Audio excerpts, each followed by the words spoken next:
예수님이 3년 6개월 동안 세상에 계시면서 행하신 그 이적과 표적, 그 능력은 사도 요한이 그것을 다 쓰기에는 이 세상 책이 부족할 것이라고 이렇게 말씀했었습니다. 참으로 예수님이 행하신 그 이적, 물로 포도주를 만드셨는가 하면 떡 5개 물고기 2마리로 5,000명을 먹이도 12왕이 남으셨고, 바다 위로 걸으셨고, 장사한 지 사흘 만에 부활하셔 승천하셨고, 그 일들을 어떻게 다 책으로 기록할 수 있겠습니까? 그 주님이 행하신 일을 우리가 이루다 말할 수가 없고 책에 기록할 수가 없지만은 그 중에서 가장 확실한 것 하나, 가장 중요한 것 하나는 바로 제자들을 택하셨다고 하는 것입니다. 제자들을 택하셔서 무엇보다도 주님이 그들을 가르치시고 인도하시고 복음 전파하게 하여 주셔서 오늘날 교회가 이렇게 설립되어 있고 계속 이 교회가 확장돼 나가고 있는 이것은 정말로 주님께서 행하신 일 중에 가장 큰 일이 아닌가 생각이 됩니다. 그리스도의 제자라고 하는 의미는 그리스도가 교회를 연결해 주는 교랑 역할을 하게 될 일꾼들을 말하고 있습니다. 특히 마태복음 10장 2절에는 12 사도라고 이름을 주셨어요. 사도라고 하는 이름은 군사 용어입니다. 특별한 목적을 위해서 보내지는 사람들을 말하며 사도의 권한을 위임받은 사람들이고, 이들은 예수님과 함께 전도하며 귀신을 쫓아내며 이와 같은 특별한 권세를 받아서 그들은 주님이 행하신 일을 행하다가 결국은 모두가 죽음으로 끝을 맺는 그런 일이 이 사도의 일입니다. 두렵기도 합니다.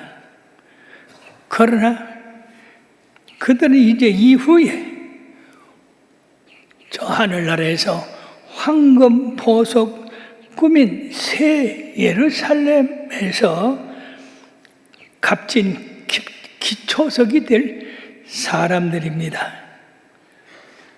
그들이 택함을 받을 때는 어떻게 할 줄 몰랐지만은 이들은 복음 형성에 얼마나 중요한 역할을 하였는가를 생각하며 신약 성경에서 우리가 그리스도에 대한 중요한 지식은 바로 이분들에 의해서 알려지고 있다는 겁니다.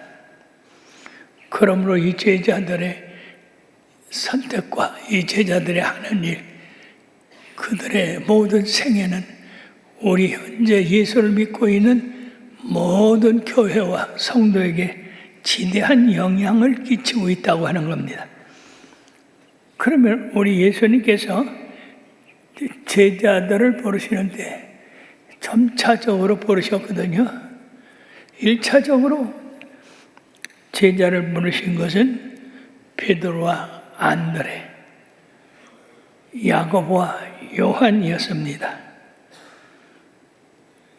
즉 베드로와 안드레는 바다에서 그물을 던지는 것을 보시고 나를 따르라, 내가 너희를 사람을 낚는 어부가 되게 하리라, 이러심으로 이들이 배와 그물을 버려두고 즉시 예수님을 따랐습니다.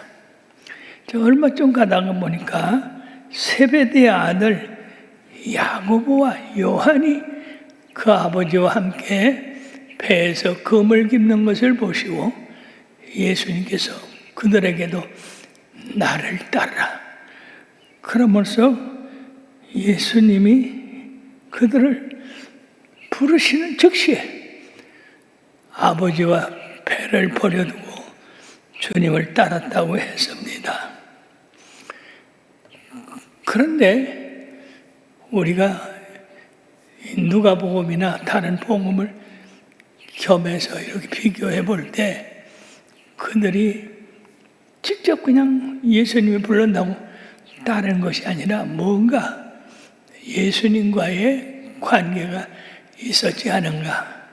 그런 관계 때문에 예수님의 부르심을 즉각 응답하지 않았는가 하는 생각이 듭니다. 누가복음에 보면은 예수님께서 갈릴리 호숫가에서 배를 하나 불러서 그 배를 타시고 말씀을 전하신 후에 고기 잡은 것이 있느냐라고 물었을 때 그 배의 주인이 베드로였는데 주여 밤새도록 그물을 내렸으나 얻은 것이 없었습니다. 근데 예수님께서 그러면 깊은 데로 가서 그물을 내려봐라. 참 허망된 일이죠. 베드로는 업으로서 그곳에서 자라서 그곳에서 업을 가지고 있는 사람이고 예수님은 선생님으로서 어떻게 그런 말씀하시는가. 그래도 참 믿는 사람들은 순진해요. 복음을 잘 받아들여요. 주여 밤이 맞도록 그물을 내렸지만은 얻은 것이 없었습니다. 그러나 말씀에 의지해서 그물을 내리리다. 그리고 베드로가 깊은 데로 가서 그물을 내리니까 세상에 이런 일이 있습니까? 낮에는 그물을 내려도 이 고기들이 다 그물을 보고 도망가기 때문에 잡히지 않는 법인데 베드로의 그물에 세상에 찢어지도록 고기가 걸렸어요. 베드로의 배로서는 그걸 감당할 수 없어서 이웃에 있는 이 야고보의 배를 불러서 두 배의 고기를 실었더니 세상에 두 배에 가득 차도록 고기를 얻었다고 했습니다. 이에 놀란 베드로는 예수님의 무릎에 꿇어 엎드려서 주여 나를 떠나소서 나는 죄인으로소이다. 참 놀라운 거죠. 기적을 체험했을 때에 자기의 죄를 깨닫는 거 대단히 귀중한 일입니다. 욕심 많은 사람들은 더 욕심을 내서 나하고 동업합시다. 그저 말씀만 하시오. 나는 그물 던질 테니까 이랬을 텐데 그물 걸린 고기를 보고 이는 보통 사람이 아니다. 이건 메시아다. 그리고 베드로는 꿇어 엎드려서 주여 나를 떠나소서 나는 죄인으로소이다. 세상에 예수님의 신성이 거기 함께하니까 자기는 죄인에 불과한 존재라는 것을 깨닫고 예수님 앞에 감당할 수 없사오니 나를 떠나달라고 그렇게 간구를 했습니다. 이때 무서워 말라. 두려워하지 마라. 이제 후로는 내가 사람을 낚는 어부가 되리라. 고기 잡는 대신에 사람을 낚는 어부가 되리라. 얼마나 큰 하나님의 선물입니까? 고기 잡는 거하고 사람을 전도를 해서 하늘나라에 들여놓는 거하고는 엄청난 차이가 있는 겁니다. 그래서 그때 바로 베드로와 안드레 함께 했던 요한과 야고보가 그 예수님의 그 능력, 그 기적을 바라보고 예수님을 존경하던 차이에 이처럼 예수님께서 나를 따라오너라. 내가 너희를 사람이 낚는 어부가 되게 하리라 하는 말씀에 곧바로 순종하고 따랐던 겁니다. 그러므로 사랑하는 여러분, 우리가 하나님과의 어떤 교제가 있은 다음에 우리가 하나님의 말씀대로 순종하는 것이 옳은 겁니다. 예를 든다면 아브라함이 하나님께서 본토 친척 아비집을 떠나 내가 네게 지시할 땅으로 가라. 내가 너로 큰 민족을 이루게 하였고 너는 복의 근원이 되게 하겠다. 이런 말씀을 했을 때에 이 아브라함은 뒤도 돌아보지 아니하고 그의 친척과 그리고 동기 일신과 모든 사람을 다 뒤로 하고 그의 고향을 떠나서 갈 바를 알지 못하고 떠났다고 기록하고 있는데, 사랑하는 여러분, 여기서 우리가 상상할 것이 있습니다. 그것이 뭐냐면 그 말씀을 듣기 전에 이미 아브라함은 하나님과의 교제가 있었다는 겁니다.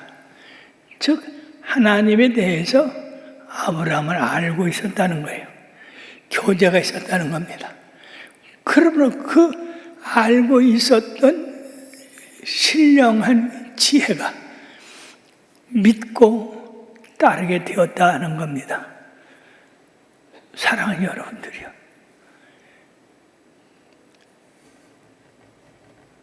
모세가 하나님의 부름을 받았을 때에 그대로 따를 수 있었던 것도 다 사전에 그와 같은 큰 일을 겪었기 때문에 그렇습니다.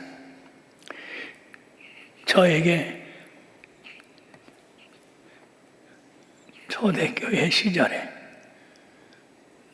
네가 이곳에 교회를 세우고 복음을 증거하라 그랬을 때에 제가 두렵고 떨리고 못한다고 했지만은 그대로 순종할 수 있었던 것은 그 전에 이미 예수님과의 관계가 어떤지, 하나님의 말씀이 어떤 건지 알고 있었기 때문에 그 말씀이 하나님의 말씀이고 두려운 말씀이다. 그래서 순종하기 시작했던 겁니다.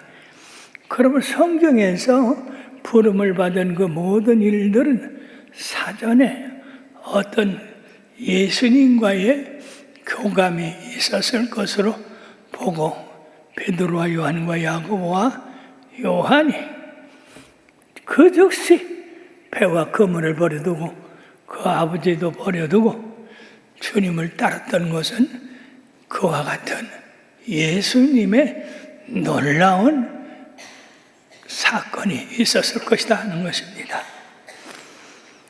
그 후에 우리 주님께서 빌립과 나다네아를 부르셨어요. 그 나다네아는 빌립의 전도를 받고 나사렛에서 무슨 선한 것이 날 수 있느냐, 그때에 빌립이 와서 봐라. 그래서 이 나다나엘이 빌립의 말을 듣고 예수님에게 왔을 때 놀랍습니다. 이스라엘에 이같이 참 순전한 자가 없다, 참 이스라엘 사람이다 라는 말을 듣고, 주여 주께서 어째 나를 아셨나이까? 네가 무화과 아래 있을 때 내가 너를 보았다. 즉 이 나다네엘은 경건한 사람으로 늘 하나님 앞에 기도로 바르게 살려고 했던 사람인 것이 증거돼서 자기를 보지도 않고 안 이 예수님 대해서 주여 당신은 하나님으로서이다, 참된 이스라엘의 임금이로서이다 하고 예수님을 따랐습니다. 이와 같이 예수님께서 직접 선택한 사람들이 있는데, 또 한 사람 누구냐면 세리 마태가 세관에 앉아서 세물을 볼 때에 예수님이 보시고 마태야 나를 따르라. 이 세무하는 일이 얼마나 복잡하고 어려운 일입니까?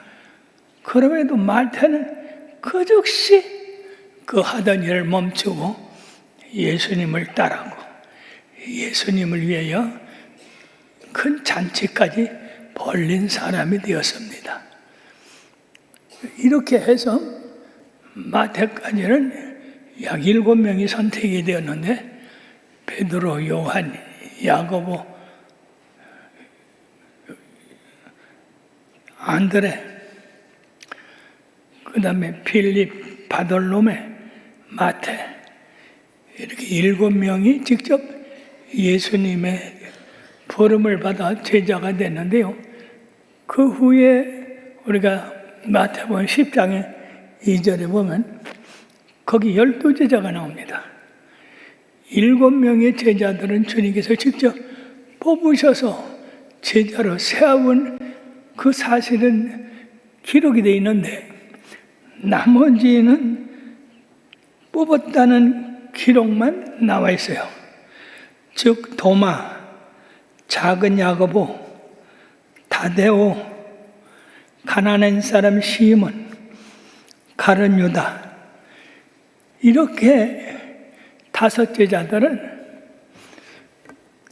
예수님이 직접 뽑았다 하는 기록은 없지만은 어쨌든 간은 이들 5도 12 제자 속에 들어가서 주님의 일을 함께 했던 사람들로 알 수 있습니다. 이와 같이 신비한 가운데 예수님의 그 능력으로 이 제자들 뽑으셔서 세우셨는데 여러분들이요, 이 외에 한 사람이 있습니다. 이 사람은 세상에서 뽑은 사람이 아니라 하늘에서 직접 뽑은 사람입니다. 누구겠습니까? 이 초대교회 예수님이 이제 십자가에 달리셔서 돌아가신 지 3일 만에 부활하셔서 하늘에 오르신 후에 이 제자들을 통해서 복음이 한참 증거되고 성황할 때에 거기 예수님을 싫어하고 예수 믿는 사람들을 잡아 감옥에 가두고 폭행하고 아주 극단 예수 반대파가 있었는데 그 사람이 누구냐? 사울이라는 청년입니다. 이 사울이라는 청년은 아주 열심히 특심해서 거기 스데반이 돌에 맞아 죽는 일에 증인이 되고 그리고 그 일을 옳게 여긴 사람 중에 한 사람인데 이 사람이 대제사장으로부터 이 예수 믿는 사람을 붙잡아다가 감옥에 가두고 핍박하게 하는 그런 권세를 받아가지고 다메섹이라는 그 지역으로 말을 타고 그 일행과 함께 달려갔을 때 그 살기가 얼마나 등등했겠습니까? 그런데 갑자기 하늘의 빛이 그와 그 무리들을 비췄습니다. 다 말에서 굴러 떨어져서 어쩔 줄 모를 때 하늘에서 음성이 났습니다. 사울아, 사울아, 네가 어찌하여 나를 핍박하느냐? 참 놀라운 일입니다. 지금 이 사울은 하나님 나라를 위해서 이 반대파 예수 믿는 사람을 붙잡아 때리는 그런 열심을 가진 사람인데 사울아, 사울아, 네가 어찌하여 나를 핍박하느냐 합니다. 깜짝 놀라서 주여 누시나이까? 그때 하늘에서 음성이 나서 나는 네가 핍박하는 예수라. 세상에 이런 엄청난 일이 있을 수 있습니까? 자기의 일생에서 가장 잘하는 일이 예수 믿는 사람 핍박하고 잡아 가두고 그리고 폭행하는 그런 일이었다고 생각했는데 세상에 그것이 하나님의 아들 예수를 핍박하는 일이 되고 말았던 겁니다. 여기서 이 사울은 180도 그 생각이 바뀌어졌습니다. 3일간 먹지도 못하고 눈이 멀어서 헤매는 그를 아나니아라고 하는 다메섹에 있는 제자가 하나님의 말씀을 듣고 데려다가 기도해서 눈을 뜨게 하고 성령을 받게 하고, 그래서 세상에 하루아침에 예수를 핍박하던 이 사람이 예수를 증거하는 사람이 되었습니다. 얼마나 놀라운 일입니까? 이 일로 인해서 다메섹에 있는 유대인들이 사울을 죽이려고 했지만은 밤에 광주를 타고 그 성을 빠져나온 기록이 있습니다. 사랑하는 여러분, 그가 광주를 타고 성을 빠져나왔지만은 그 후에 계속해서 성령의 충만을 받고 하나님의 권세를 얻고 하나님의 지혜와 명철을 얻어서 이 세상의 복음을 증거한 일은 성경이 기록되어 있어서 우리가 알 수 있습니다. 참으로 놀라운 일이죠. 예수님이 살아 계셨을 때에 사도라고 뽑은 사람들 외에 하늘에서 직접 사도를 뽑으셨는데 그분이 바로 사도 사울에서 바울이 된 사람인데, 이것 때문에 이 바울은 심히 핍박을 받았어요. 왜냐하면 사람이 세우지 않는 일을 하나님이 세우셨거든요. 이런 사람들은 핍박을 많이 받았어요. 자, 부끄러운 얘기입니다만 저 자신도 사람이 뽑지 아니하고 하나님이 직접 선지자를 통해서 뽑으셨거든요. 그것 때문에 얼마나 핍박을 많이 받았는지 몰라요. 예, 집사가 교회를 부흥시킨다, 교회를 짓는다, 그러니까 이단이다, 막 이런 소리까지 들었습니다. 바울 사도가 사람이 뽑은 사도가 아니고 하나님이 직접 하늘에서 뽑은 사도였기 때문에 그것 때문에 사람들의 핍박을 많이 받았어요. 사람들이 이상하지요. 자기가 세워야 되는 줄 알아요. 그러나 사랑하는 여러분, 세상에서 사람이 세우는 것은 그렇게 큰 일이 아닙니다. 하나님께서 세우는 게 큰 일인 줄 믿으시기 바랍니다. 그렇기 때문에 이 사울은 바울이 되어서 그 많은 고난과 역경을 받으면서도 세계를 3번이나 돌면서 복음을 전파해서 많은 교회와 주의 종들을 세우고 그들 통해서 또 복음이 또 증거돼서 오늘날 이르게 되었던 것입니다. 그러므로 사랑하는 여러분들이요, 참 우리 주님의 그 역사는 우리는 알 수가 없습니다. 그러나 주님께서 뽑은 이들, 그럼 어떤 사람들인가? 이 뽑힌 제자들을 살펴보면 그들은 보통 인물이었었습니다. 우리들 주위에서 보는 그런 인물들이었습니다. 그런 아저씨들이었었습니다. 뭔가 초인적인 그런 능력을 가진 사람들이 아니었었어요. 그런데 우리 주님께서 이런 평범한 사람들을 뽑으셔가지고 세계를 깜짝 놀라게 하는 그런 사도로 삼으셨던 겁니다. 두 번째는 이 사람들은 결함이 많은 사람들이요, 마음을 잡지 못하고 왔다 갔다 하고 하루는 이랬다 하루는 저랬다, 그런 사람들이었습니다. 심지가 견고하지 못한 사람들이었어요. 그러나 주의 성령이 그들과 함께하니까 심지가 견고한 사람이 되어서 세상의 복음을 전하며 많은 핍박, 어려움을 당했음에도 불구하고 그 심령이 흔들리지 아니하고 오직 예수, 오직 하나님, 오직 구원, 이거를 외쳐서 하나님의 나라를 세운 사람들입니다. 그럼에도 불구하고 주님께서는 이들을 가르치시고 능력을 주시고 교회를 세우는 그런 전톡적인 원동력을 삼으시고 이들에게 능력 주시고 성령 주셔서 세상을 변하게 한 역사가 있습니다. 성령의 강력한 능력이 이들을 초인적인 사람들로 변화시켰던 겁니다. 베드로가 성령 받은 후에 유대인들의 예수님에 대해서 증거했을 때 3,000명이 회개하고 돌아오는 역사가 있습니다. 사람으로서 할 수 있는 일입니까? 아닙니다. 하나님이 하신 겁니다. 3,000명에서 계속 5,000명, 수많은 영혼들이 주님 앞에 돌아오는 역사가 있어서 바로 이 예수 그리스도의 구원은 예루살렘을 기점으로 해서 온 유대와 사마리아와 땅끝까지 정의되고, 사도 바울에 의해서는 세계 3차 지역까지 복음을 전가하고, 오늘날 그 충성된 사람들에 의해서 우리들이 예수를 믿어 구원을 받게 된 것입니다. 그럼 우리들을 봅시다. 우리들에게는 뭐 특별한 일이 있습니까?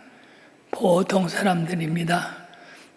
두려워할 줄 알고, 무서워할 줄 알고, 겁내고 뒤로 물러갈 줄 아는 그런 평범한 사람들이지만은, 우리들로 하나님의 구원을 보이게 한 것은 하나님의 특별한 섭리가 된 줄 믿습니다. 그 많은 사람들 가운데 평범한 베드로, 요한, 야고보, 안드레, 이런 사람들을 불러서 하나님의 특별한 종들을 삼으시고 확장하게 하신 것처럼, 오늘날 나와 여러분들은 별 볼 없는 사람들이에요. 뭔가 이렇게 특이하고 기이한 그런 능력을 가진 사람들이 아닙니다. 그러나 하나님이 우리들과 함께 계셔서, 부족하지만 성령님이 함께 하시니까 성령님에 의해서 하나님의 일을 행하게 하고,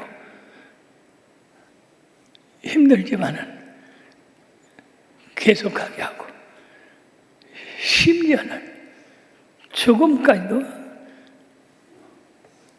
뒤로 물러가지 않는 그런 자녀들이 되는데, 여러분들 놀라지 마세요. 12사도가 그 후에 어떻게 됐느냐? 한결같이 다 순교했습니다. 예수님 나라를 위해서 부인하거나 안 믿는다고 하거나 거절하지 아니하시고 다 복음을 위해서 기꺼이 자기 목숨을 내놓았습니다. 놀랍지 않아요? 처음에 사도로 부름을 받을 때는 어딘가 빈 것 같고, 어딘가 허전한 것 같고, 어딘가 부족한 것 같았던 이들, 결과적으로는요, 복음을 위해서 다 목숨을 기꺼이 내놓은 사람들입니다.